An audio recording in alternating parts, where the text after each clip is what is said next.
Previously, Tan Cam was trapped in nightmares, shadowed by an unseen force. But dreams turned to reality when a spirit clung to her, refusing to let go. The red cloth hides darker secrets, and the danger is closer than ever. Now, welcome to the next chapter of the Red Cloth. Chapter 9, Haunting Laughter. Tan Cam searched the whole house, turning everything upside down, until she finally found Ka Luong's business card lying forgotten on the sofa. At that moment, she had no other choice but to pray to every possible god.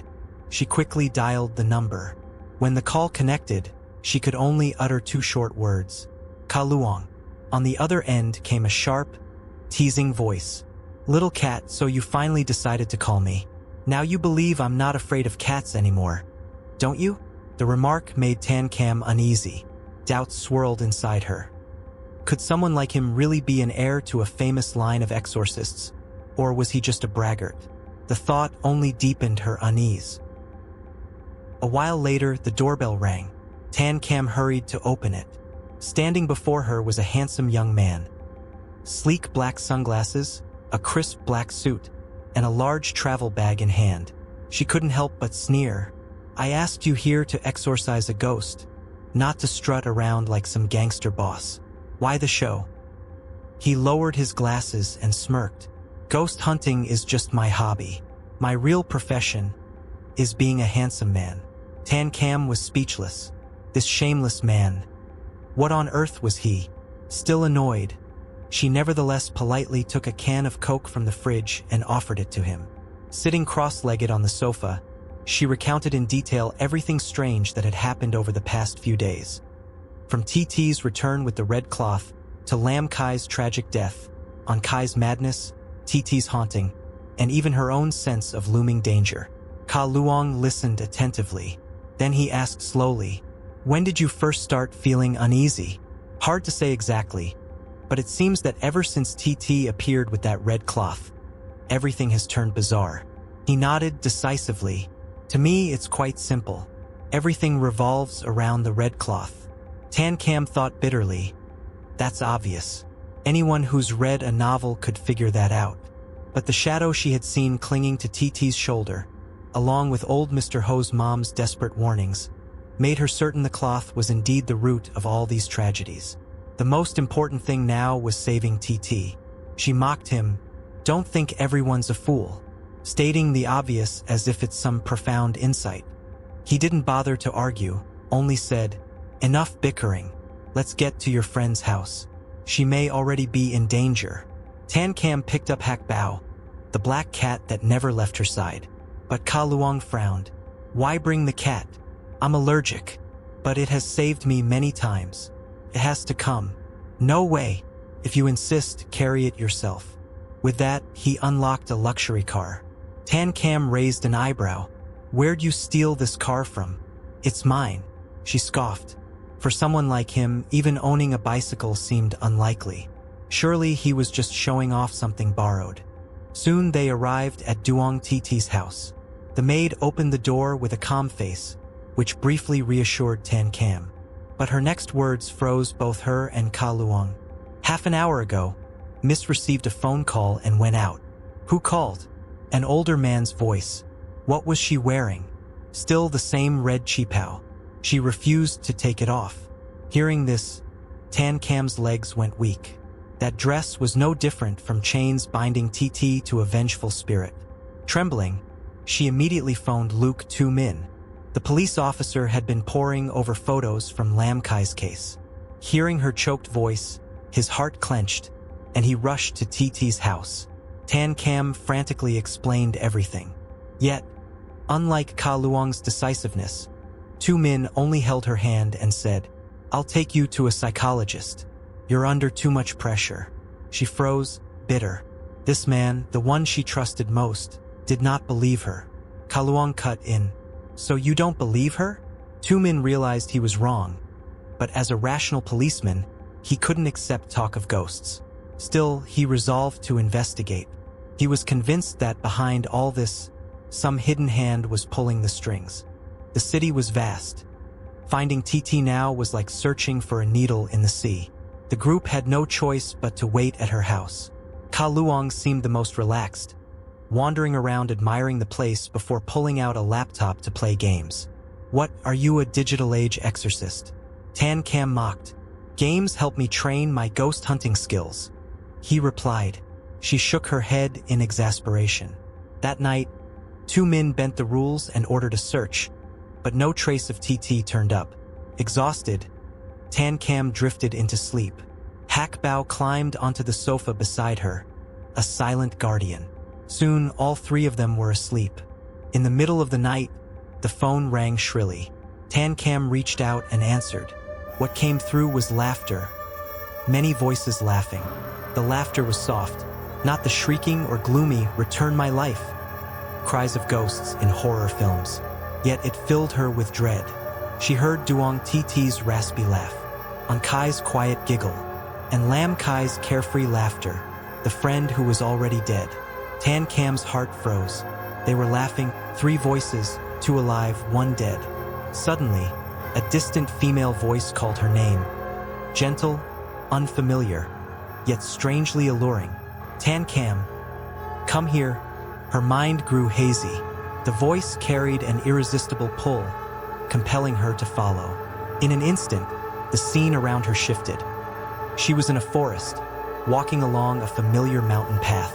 Ahead, a towering ancient tree glowed faintly under the moonlight. Tan Kam walked straight toward it. The tree loomed before her, its leaves rustling, the eerie atmosphere thick with dread. Just as she was about to step closer, a piercing cat's cry split the night. Pain seared her cheek. She snapped back to reality. Standing on the edge of TT's rooftop, above rows of razor-sharp iron spikes, Hak Bao crouched beside her, eyes gleaming. Blood trickled down her face. The cat had scratched her to drag her back from the brink. Ka Luong swiftly drew talismans, chanting incantations to ward off the darkness and calm her spirit. Shaking, Tan Kam whispered, "I heard Duong TT's laughter, and An Kai's too. They were with Lam Kai." The room grew icy. Two men glared at Ka Luong with the suspicion of a love rival, while Ka Luong only looked intrigued, as if witnessing a rare phenomenon. Yet all three knew the truth. That ghostly phone call had almost claimed Tan Kam's life, and this was only the beginning. Chapter 10. The Hospital Visit. The first light of dawn appeared. They couldn't just sit there not knowing where Duong TT was. Luke Two Min returned to the station to continue tracking her down. Meanwhile, Tan Kam and Ka Luong decided to head straight to the psychiatric hospital, the place where Luke An Kai was being treated. The largest mental hospital in the city loomed like a massive, cold, white block of concrete. After registering at reception, they were given visitor passes. A staff member led them down endless corridors. Ahead of them were two young nurses, still carrying the bewildered look of newcomers, untouched yet by the jaded numbness of this place. On both sides of the hallway were stark white rooms. Each half-open door revealed its own world of madness. Suddenly, a female patient with hair tangled like a demon's and a twisted face screamed when she saw Kalong. "Hey handsome, I love you. Madly in love with you." The nurse smiled awkwardly. She shouts like that whenever she sees a man. Tan Kam gave a faint laugh.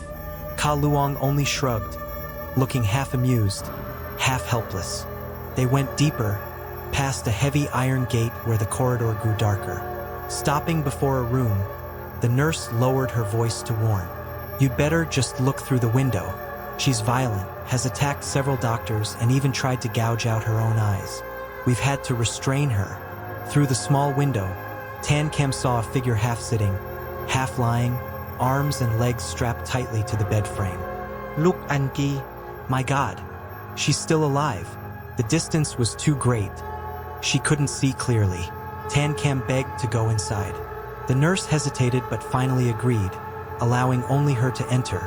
An Kai tended to go into rages at the sight of men. Setting the cat carrier down, Tan Kam hugged Hak Bao tightly. She took a deep breath, gently opened the door, and softly called, "An Ki." The friend on the bed was still lifeless, eyes fixed on the bed frame like a broken doll. Tears welled up. Tan Kam's throat tightened. Hak Bao's body tensed, its head lifted toward the bed as if sensing something abnormal. Suddenly, Kai spoke in a vague voice. Lam Kai is in the bathroom. Tan Cam's heart clenched. She glanced at the half-closed bathroom door but didn't dare go closer. By chance, her eyes met Hak Bao's. Reflected in the cat's pink irises was the image of an upside-down body inside the bathroom. A pale blue hand wedged in the door gap, its nails long and sharp. Only Lam Kai had such grotesque nails. She didn't dare scream, forcing herself to stay calm. The dim light became dizzying halos, like hundreds of eyes boring into her back. In that moment, she saw in Hak Bao's eyes not only Kai on the bed, but also a long-haired woman, soaked in blood, a stench of iron filling the room. The female ghost was sitting on top of Kai's head. Tan Cam sprang back and bolted out of the room. Outside, Ka Luong was waiting, still wearing his mischievous smile. But the look on Tan Cam's face instantly told him something was terribly wrong. He grabbed her and they ran at full speed. The nurse sat calmly outside, unaware of what had just happened. Yet in Hak Bao's eyes, Tan Cam saw 3 figures hovering behind her. The spirits of Lam Kai and the other 2, beckoning. The long corridor swallowed every sound. They finally burst through the hospital gate and ran until they reached Ka Luong's car. Only then did Hak Bao curl back into its carrier, no longer on high alert. Blood slowly began flowing again through Tan Cam's veins. She gasped for breath. Lam Kai, Kai. They're both there. And there's another female ghost. But TT is still nowhere to be found. Ka Luong looked momentarily unsettled, but quickly regained his composure. Before they could discuss their next move, the car door was yanked open. Several men in black appeared, glaring at Ka Luong. He swung his fist straight into one man's face, shoved Tan Cam out of the car, grabbed the cat carrier, and jumped after her. They darted through narrow alleys, finally hiding behind a trash bin until they lost their pursuers. When they returned to the car, the men were gone. Ka Luong started the engine, his tone nonchalant. Just debt collectors. I owe money, have to hide, what else can I do? Tan Cam curled her lip. You seem used to dodging debt. Must owe a lot. Huh? A flicker of sadness crossed Ka Luong's face. He didn't answer. Unexpectedly, Tan Cam felt pity for him. I should pay him for his work. He's actually quite pitiful. Where to now? Ka Luong asked. Tan Cam thought for a moment. Everything had started with the red cloth TT brought back. The only person who truly knew its origin was the mother of Mr. Ho the tailor. They had to ask her. Anything was better than sitting here waiting to die. She was no longer the weak Tan Cam she once was. Years of hardship had hardened her. She would find TT, she would drive away the female ghost, and she would stop it from killing again. But when they reached Mr. Ho's house, their hope collapsed. Inside, white mourning cloths hung everywhere. In the center stood a black coffin surrounded by offerings, paper money fluttering like butterflies. In front of the dim funeral portrait of the old woman, Mr. Ho's mother, Tan Cam stood frozen. She had died several days ago. Losing his mother had driven Mr. Ho insane. Neighbors, indebted to her kindness, were handling the funeral for him. A clue had just glimmered into view only to be snuffed out. A dead woman, a madman. In the photo, the old eyes still seemed brimming with tears. Had she also been killed by the female ghost? Was Tan Cam next? Her will to live flared. She still had so much to do, so many dreams unfulfilled. Being alive itself was a blessing. Even an ant fights to live, how could a human not? But what should she do now? Her vision darkened. That feeling of despair swallowed her again like the night. Chapters 9 and 10 end with chilling encounters, but the true nightmare is only beginning. In the next chapters, long-buried secrets will rise again. Will Tan Cam survive what awaits her? Don't forget to like, subscribe, and share your thoughts in the comments. See you in the next haunting episode of The Red Cloth.